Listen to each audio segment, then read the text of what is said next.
ಜೊತೆ ಶಾಸಕರಾಗಿಂತ CP. Yogeshwar sir ಇದ್ದಾರೆ sir. Surjewala ಅವ್ರ ಜೊತೆ ಸಭೆ ನಡೆಸಿರಿ, ಏನು ಹೇಳಿದ್ರು ಸರ್? ಏನು ಹೇಳಿಲ್ಲ, ಡೆವಲಪ್ಮೆಂಟ್ ಬಗ್ಗೆ ಕೇಳಿದ್ರು, ನಾನೇನು ಮಾತಾಡಲ್ಲ. ಅಲ್ಲ ಅವ್ರು ಏನು ಹೇಳಿದ್ರು ಅಂತ ಒಂದೇ ಸೆಕೆಂಡು, ನೀವು ಏನು ಭೇಟಿ ಆಗಿದ್ರೆ ಅದನ್ನ ಅಷ್ಟೇ ಕಾರಣಗಳು ಏನು ಬೇರೆ ಏನು ನಿಮ್ಗೆ ಹೊಡಿಕೆ ಗೊತ್ತಿಲ್ಲ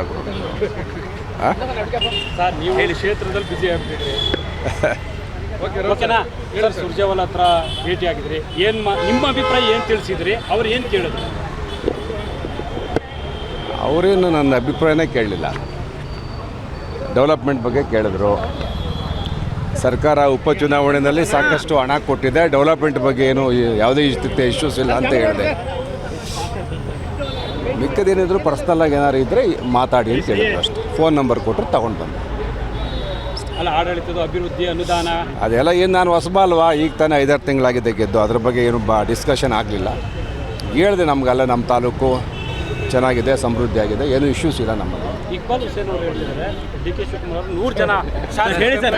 ಸರ್ ಸರ್ ನಿಮ್ಮ ಅಭಿಪ್ರಾಯ ಸರ್? ಸರ್ ಎಷ್ಟಿರ್ಬೋದು ನಿಮ್ಮ ಮಂಜ ಸರ್? ಜೊತೆ ಶಾಸಕರಾಗಿಂತ ಸಿ.ಪಿ. ಯೋಗೇಶ್ವರ್ ಸರ್ ಇದ್ದಾರೆ ಸರ್. ಸುರ್ಜೇವಾಲಾ ಅವ್ರ ಜೊತೆ ಸಭೆ ನಡೆಸಿರಿ, ಏನು ಹೇಳಿದ್ರು ಸರ್? ಏನು ಹೇಳಿಲ್ಲ, ಡೆವಲಪ್ಮೆಂಟ್ ಬಗ್ಗೆ ಕೇಳಿದ್ರು, ನಾನೇನು ಮಾತಾಡಲ್ಲ. ಅಲ್ಲ ಅವ್ರು ಏನು ಹೇಳಿದ್ರು ಅಂತ ಸರ್ ಒಂದೇ ಸೆಕೆಂಡು, ನೀವು ಏನು ಭೇಟಿ ಆಗಿದ್ರೆ ಅದನ್ನ ಅಷ್ಟೇ ಕಾರಣಗಳು ಏನು ಬೇರೆ ಏನು ನಿಮ್ಗೆ ಹೊಡಿಕೆ ಗೊತ್ತಿಲ್ಲ ಸರ್. ನೀವು ಹೇಳಿ ಕ್ಷೇತ್ರದಲ್ಲಿ ಬಿಸಿ ಆಗ್ಬಿಟ್ಟಿದ್ರಿ ಓಕೆನಾ ಸರ್? ಸುರ್ಜೇವಾಲಾ ಹತ್ರ ಭೇಟಿ ಆಗಿದ್ರಿ, ಏನು ನಿಮ್ಮ ಅಭಿಪ್ರಾಯ ಏನು ತಿಳಿಸಿದ್ರಿ? ಅವ್ರು ಏನು ಕೇಳಿದ್ರು? ಅವರೇನು ನನ್ನ ಅಭಿಪ್ರಾಯನೇ ಕೇಳಲಿಲ್ಲ. ಡೆವಲಪ್ಮೆಂಟ್ ಬಗ್ಗೆ ಕೇಳಿದ್ರು.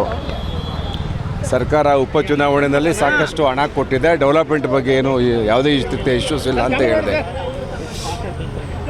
ಮಿಕ್ಕದೇನಿದ್ರು ಪರ್ಸ್ನಲ್ಲಾಗಿ ಏನಾದ್ರು ಇದ್ದರೆ ಮಾತಾಡಿ ಅಂತ ಹೇಳಿದ್ರು ಅಷ್ಟೇ. ಫೋನ್ ನಂಬರ್ ಕೊಟ್ಟರು ತಗೊಂಡು ಬಂದೆ.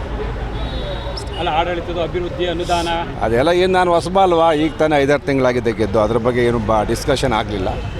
ಹೇಳಿದೆ ನಮಗೆಲ್ಲ ನಮ್ಮ ತಾಲೂಕು ಚೆನ್ನಾಗಿದೆ, ಸಮೃದ್ಧಿ ಆಗಿದೆ, ಏನು ಇಶ್ಯೂಸ್ ಇಲ್ಲ ನಮ್ಮಲ್ಲಿ. ಇಕ್ಬಾಲ್ ಹುಸೇನ್ ಅವರು ಹೇಳಿದ್ದಾರೆ ಡಿ.ಕೆ ಶಿವಕುಮಾರ್ 100 ಜನ ಹೇಳಿ ಸರ್.